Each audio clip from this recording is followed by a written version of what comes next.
Жаздын нөшүрлөгөн жамгыры менен. Кыйма чийме өткөн унаалардын дабышына маани бербей, өз ой санаасына жетеленип, адатынча бирде кейип, бирде ыраазы боло ток бейил жүзүн асманга буруп, бирде күбүрөнүп, бирде үнсүз мелтирип, кадамынан жазбай, назик күндөгү жолу менен бара жатты. Анын бүт өмүрү ушул жолдордо калган сыяктуу.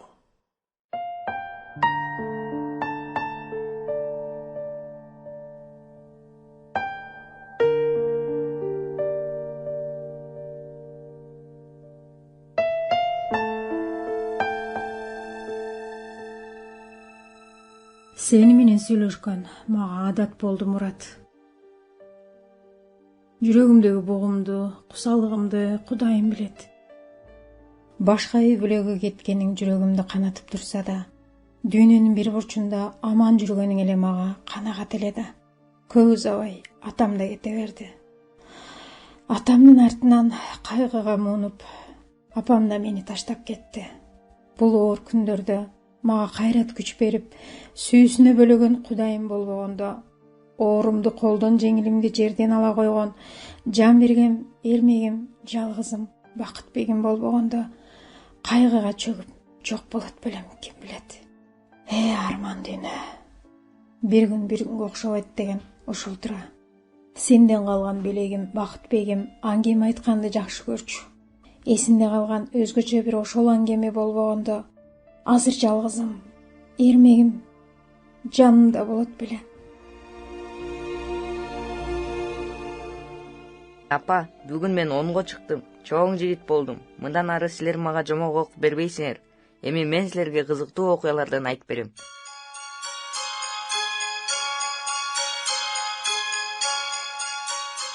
Бул окуя кошуна айылда болгон экен. Ширеңке ойномо деп көп жолу эскертип алса да, Тилалбас деген бала Ширеңкенин талдарын кечке эле күйгүзө берчү экен. Бир күнү ал адаттагыдай эле Ширеңкени күйгүзүп, жерге таштап салат. Ширеңкеси анын жыйылбаган төшөгүнө түшүп, ал мектепке кеткенден кийин үйү өрттөнүп кетет. Ата-энеси жумуштан, өзү мектептен келсе, үйү өрттөнүп кетиптир. Ал тургай үйдүн жанындагы сарай дагы күйүп кеткен болот. Кошуналары алар жокто өрттү канчалык өчүрүүгө аракет кылышса да, үй толук күйүп кеткен экен. Ата-энеси аябай капаланып, Тилалбас да катуу ыйлаптыр. Анан эле сарай жактан чыйпылдаган үндөр угулат экен. Бүт баары ошол жакка барышат. Карашса эле тоогу отурган жеринде күйүп калыптыр. Атасы абайлап, тооктун канаттарын көтөрүп караса, кичинекей жөжөлөрү чыйпылдап жатышыптыр. Алардын эч жери күйбөй, баардыгы тең тирүү калышыптыр. Мына ушинтип тоок өзү күйсө да балдарын аман алып калыптыр.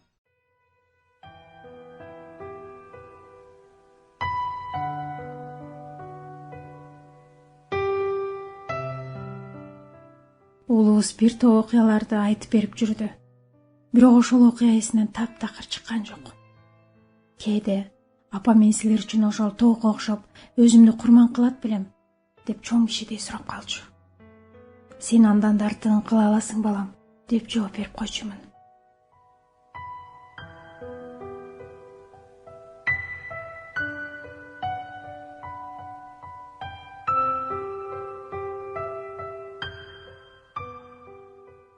Караан туткан каралдым эр азамат болуп, Москвадан окуусун ийгиликтүү аяктап келген эле. Досум экөөбүз келатабыз дегенинен өз жактырган тамагын жасап тосуп алдым. Ошол досу сенин уулуң болуп чыкты. Бул да болсо тагдырдын буйругу. Уулуң дөөлөт Бактыбектин өтүнүчү менен биздикинде жашап калды. Уулума арка жөлөк болоор иниси бар экенине бир чети кубансам, бир чети балдар үйүндө өскөн уулуңдун жүрүм-турумунан астейдил чочулап жүрдүм. Бир күнү таңга маал эшик кагып келген кыз колума жаңы төрөлгөн ымыркайды карматып, бул менин неберем экенин айтып, бурулуп кете берди. Бул көрсө дөөлөттүн уулу экен.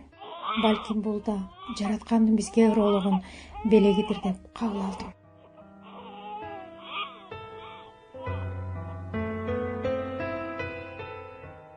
Бир күнү уулум чет өлкөдөн иниси экөөнө жумуш таап келиптир.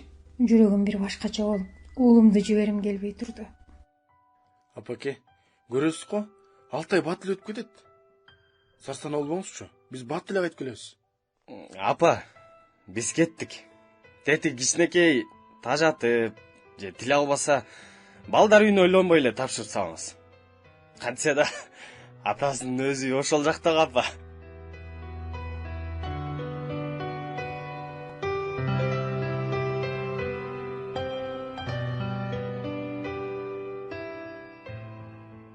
Oğlum кат жазып жүрдү. Катында сөзсүз бир окуя жазаар эле. Анан баягы бала кезиндеги өзү айтып берген тоок тууралуу аңгемесин унутпай, мен да жакыным үчүн жанымды аябайм апа деп жазчу. Оğlumду сагынып, ар бир күндү санап жүргөн кезимде дагы бир кат келди. Арман Күнай, ошол кат түшүм эле болуп калсачы. Оğlumдун ар бир сөз тургай, ар бир тамгасы көз алдымда.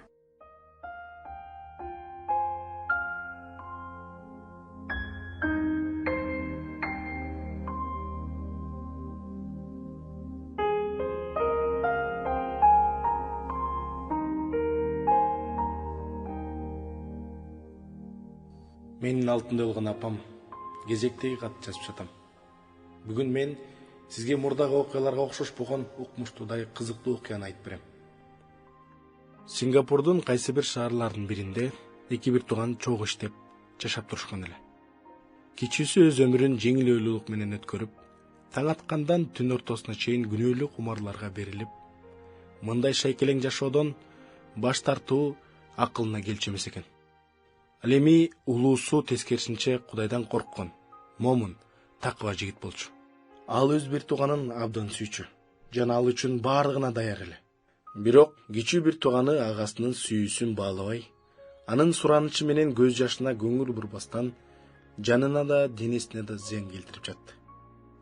Күн сайын ал түн бир окумга чейин көчөдө сайрандап, күнөөлүү иштер менен убактысын өткөрүп жүрдү.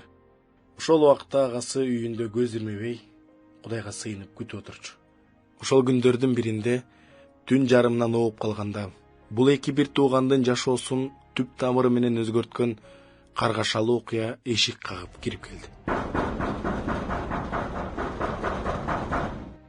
Азыр, баратам. Бул ким? Менмин байке. Ач эшикти. Артыман полиция кууп келе жатат. Киши өлтүрүп алдым, карачы. Кийимдеримдин баарын канына булганды. Сактай көр мени. Жашыра көрчү байке. Билесиң го менин уулум бар. Мен уулума барышым керек. Анын менден башка эч кимиси жок. Ал менсиз жетим болуп калышын каалабайм. Агасы эмне кыларын билбей туруп калды. Бирок бир аз убакыттан кийин анын жүзү жаркырай түштү. Анткени инисин кантип куткарыштын айласын тапкан эле. Убакытты текке кетирбестен агасы канга булганган кийимди инисинин үстүнөн чечип алып, ал кийимди өзү кийди. Ал эми өзүнүн таза кийимин инисине кийгизди да, аны башка бөлмөгө киргизип, анын артынан эшикти бекитип, мындан ары эмне болоорун күтүп отуруп калды.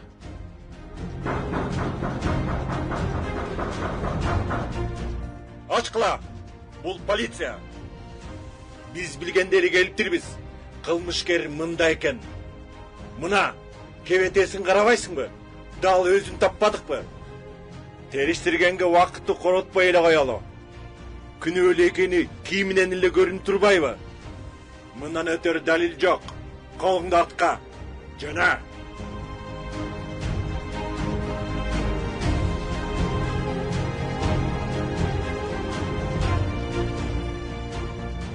Алар бечаранын колуна кишин салышты да, машинеге түртүп отургузуп, түрмөнү көздөй алып бара жатышты.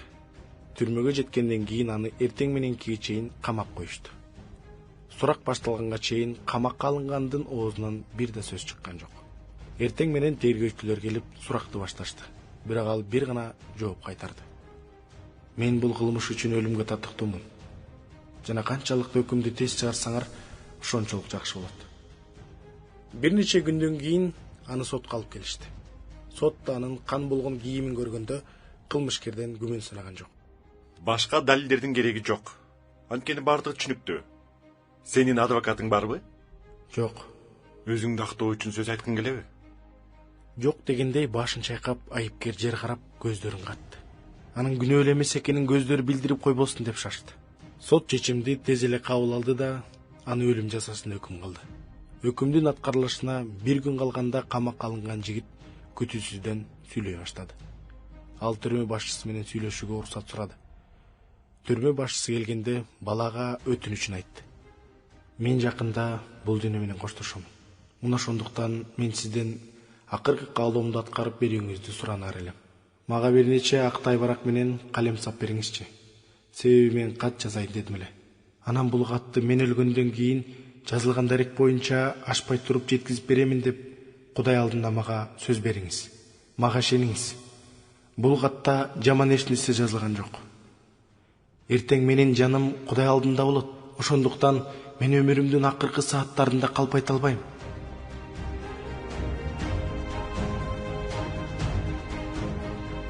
Түрмөнүн башчысы кылмышкердин жүзүнө кунт кое карады.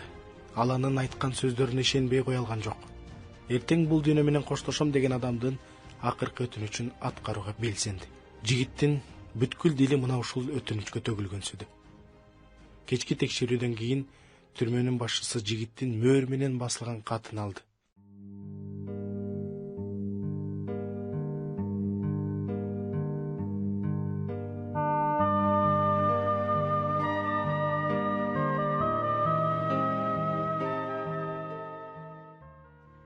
Алтын апакем, эсиңиздеби?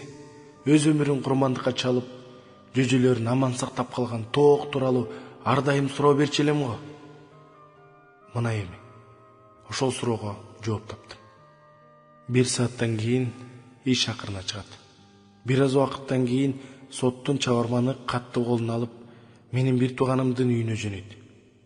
Кош апаке. Кош алтыным апакем, мени кечир.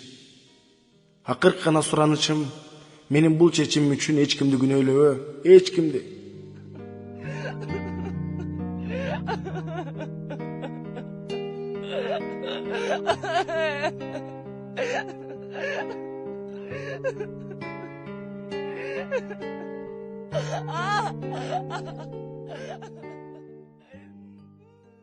Катты кучактап ыйлап жаттым.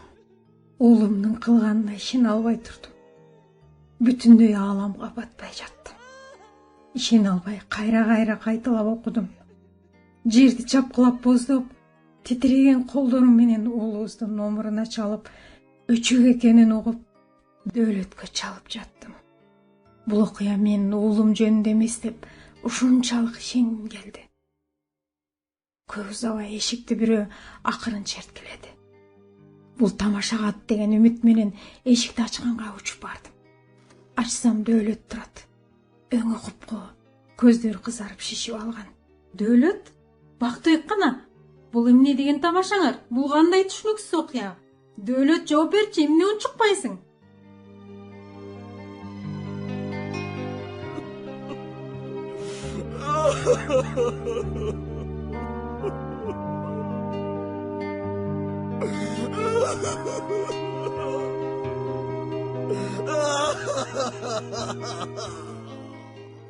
Ал унчук алган жок. Оозу көрмөөгө келбей, өксөк ыйлаган калыбында мага катты сунду. Катта уулубуз берметтей тизип жазган тамгалар менен ментип жазган экен. Эртең мен сенин кийимиңди кийип алып, мен сен үчүн өлүм жазасын тартам. Ал эми сен болсо менин кийимимди кийип, таза, ыйык жана чындыкта жаша. Мен сен үчүн өлүм жазасын тартам. Ал эми сен болсо менин кийимимди кийип, таза, ыйык жана чындыкта жаша. Мен сен үчүн өлүм жазасын тартам.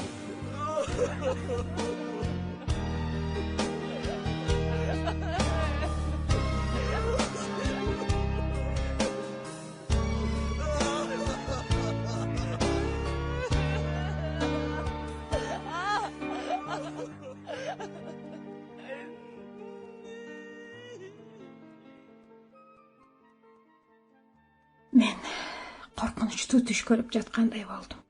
Өзүмдү бир нече рет чымчыгылап да жибердим. Бирок жараткандан жүрөгүмө тынчтык берүүсүн тилеп, Дөөлөттү канчалык кабыл алгым келбей жатса да, агасы үчүн, жалгызым үчүн угам деп чечтим.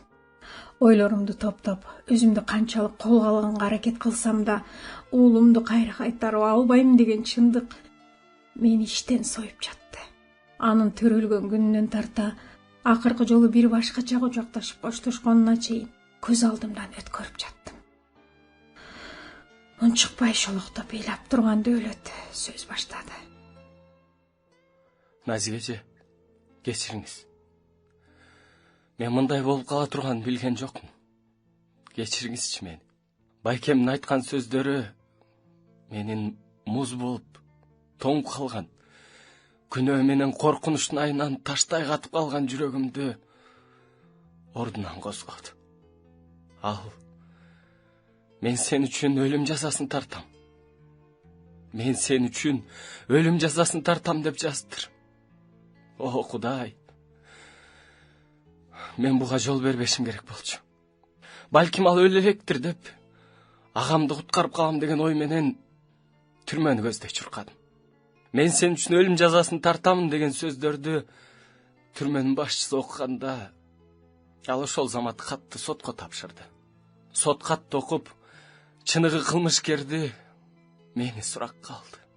Мен күнөөмдү мойнума алдым да, мен өлүмгө татыктуумун. Мени жазалагыла деп өтүндүм. Өлгөн агаңдын жазган сөздөрү маанисин жоготкон жок. Ал сөздөр мен үчүн ыйык. Күнөөсүз адам өзүн курмандыкка чалды. Бул курмандыкты жокко чыгарууга, же анын маанисин эсепке албоого мүмкүн эмес. Чыныгы кылмышкерди, сени айыптоого, өлүм жазасына тартууга укугум жок. Анткени агаңдын өлүмүнүн аркасынан сага эркиндик жана өмүр берилди.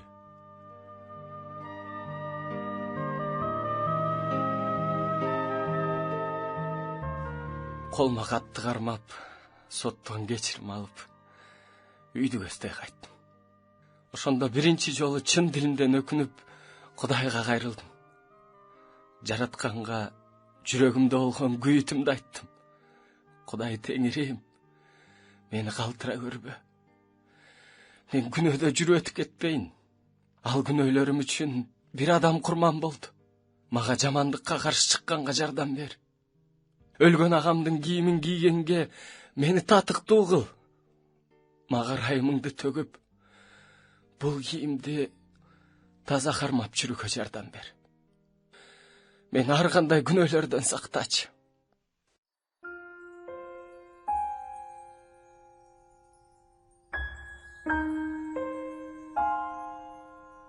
Эмне дээримди да биле албадым. Дөөлөт экөөбүз кучакташып алып ыйлап жаттык. Бир жагынан жалгыз уулумдан айрылсам, бир жагынан анын таза жаша деп үмүт артып, аманат кылып таштап кеткен Дөөлөт кийип турган кийимдеринин жытын искеп, Дөөлөттү да жоготуп алуудан коркуп турдум. Ошол убактан тартып кошуналар Дөөлөткө таң кала башташты. Анткени ал таанылгыс болуп өзгөрдү. Алгач достор аны мурункудай күнөөлүү иштерге азгырганга аракет кылышты. Бирок Дөөлөт өз чечимине бек турду. Жок, мен бул кийим менен ал жакка бара албайм. Анткени менин агам ал жакка бармак эмес. Акырындап ал достору өздөрү эле алыстап кетишти. Ал эми башкалар болсо Дөөлөткө анын кийимине урмат сый менен карай башташты. Анткени адамдар бул окуяны жакшы билишчү. Алар Дөөлөттүн өмүрү толугу менен Кудайга берилгенин көрүп, өздөрү да Кудайдын жолуна кайрыла башташты.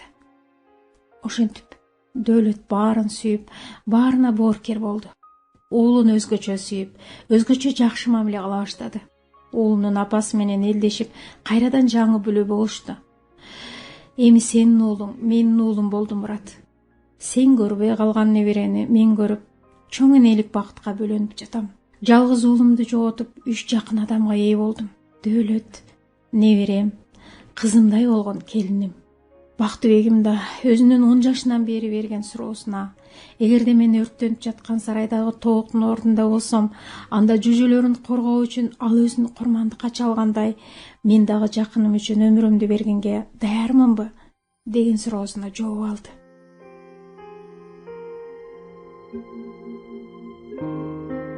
Кээде өзүмдүн өмүрүмдү шурудай тизип, баардыгын майда чүйдөсүнө чейин эстеп, мындай бүтүмгө келем. Эгерде мен Кудайга ишенип калбасам, анда өмүр бою сени жек көрүп өтмөк болчумун. уулубуздун жүрөгүнө да ушул сезимди сээп, акыры ал да таптакыр башка нукта тарбияланып, адамдарга кылган мамилеси кайдыгер болмок. Кудайдан алган аталык мээримге ээ болбосо, кемтиги толукталбай, атага зар болмок. Дөөлөтүбүз жеткен зөөкүр адам болот эле. Неберебиз жетим калмак. Бирок жаратканга болгон ишеним мени бардыгын кечирүүгө үйрөттү. Кайдыгер болбой кайрымдуу болууга тарбиялады. Мен ар дайым каалаган убакта жана бардык жерде Кудайга кайрыла алам, андан сооронуш жана кайрат алам. Уулум асманда, жаратканын жанында экенине толук ишенем. Эртеби кечпи мен ага жолуга турганымды билем.